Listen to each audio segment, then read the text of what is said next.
Hey, what's happening guys? Welcome to TrueTech. Huawei as a smartphone brand has been persistently trying to get their share of the market.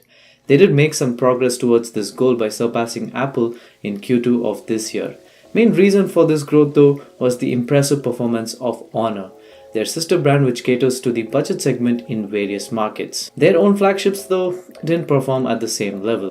In my opinion, their previous flagships failed to give an overall experience. They had great batteries, they had good screen, they had impressive cameras, but never all of them together. This year, however, Huawei has come out with all guns blazing with the P20 Pro.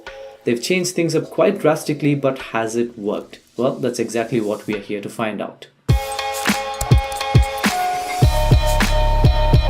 Starting off with the design and build quality, Huawei continues their impressive build quality, which is mostly toughened glass, sandwiching a metal aluminum frame.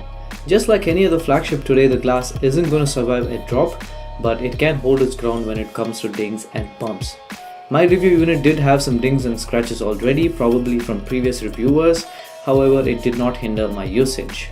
The color options do aid in hiding these marks, however it is something to note while talking about durability.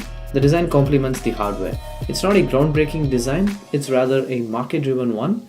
It's got a 18.7:9 ratio 1080p AMOLED screen with a notch which houses the earpiece, which also doubles as a speaker. We have a small chin below the display that houses the fingerprint scanner. In my opinion, this is the perfect place to have a fingerprint scanner until in-display fingerprint scanners become a mainstream. I mean, while you're using your phone, your thumb is the primary point of contact on the screen. And it's just natural when one of those primary contacts is the fingerprint scanner. Anyway, at the bottom we have the USB-C port, which we will talk about in a bit, which is flanked by the main speaker and microphone. To the top we have an infrared sensor, but unfortunately no 3.5mm audio jack. My audio scene has moved on to wireless long time ago, so I didn't face any issues, but if you prefer the good old wired experience, then no worries, you do get a USB-C earphone in the box along with a dongle if you decide to swing that way.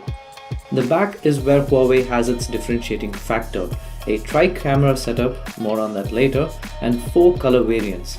The Twilight variant has provided Huawei with brand recognition equivalent to what Space Grey or Rose Gold variants provided to Apple's iPhones. Coming to the verdict on this segment, I really like the phone. It looks good, might not be refreshing but at least doesn't fall short, and it fits good on the hand. Might not have wireless charging, but you do get IP67 water and dust resistant. So I'll give it an 8 out of 10 in this segment. Moving on to performance, this is where Huawei has taken a huge leap. The leap is powered by their in-house flagship processor, the Kirin 970, coupled with 6GB of RAM, 128GB of internal storage, a 4000 mAh battery, and 4 pretty good cameras. In terms of software, the P20 Pro runs EMUI on top of Android 8.1. Now I made a conscious effort to use the phone as is. No third-party launchers, widgets, and very few personalized settings. Surprisingly, I got used to the UI in 1 to 2 days. And apart from few frame drops and delays in launching and switching between applications, everything was buttery smooth. There are also numerous features baked in such as gestures, app duplication, etc., which I didn't use much but others might find it fancy. With a capable processor and 6GB of RAM, there was no issues with app management or performance. This translated to the battery life as well. I easily got well over a day's usage. Sometimes it even stretched to 2 days. The fast charging helps, but since it's a huge battery, it takes that extra bit of time to completely charge. But one annoying thing I noticed was the phone switched off despite having 4 to 5% battery left. It could have been an isolated incident with my unit.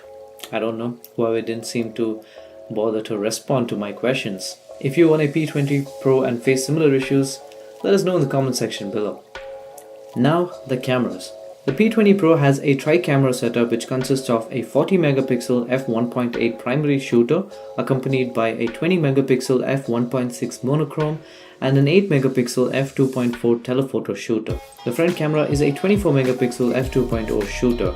The images out of these cameras are simply sublime, not just in good lighting conditions but even in extreme lighting conditions. There is plenty of detail, sharpness and color accuracy. Now I did turn off the master AI because it just kept bumping up the saturation and nothing more. Again, there are numerous features in the camera app thanks to the capable hardware and software.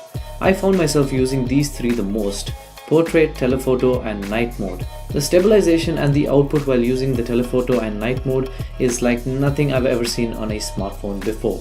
This goodness translates to portraits as well as selfies from the front camera. What doesn't translate well though is the video quality. The P20 Pro does shoot 4K at 30 fps but has absolutely no stabilization, making the footage close to useless. The only stabilization available is 1080p at 30 fps, and that too with a crop thanks to electronic image stabilization. Huawei has made proper use of OIS in terms of still images.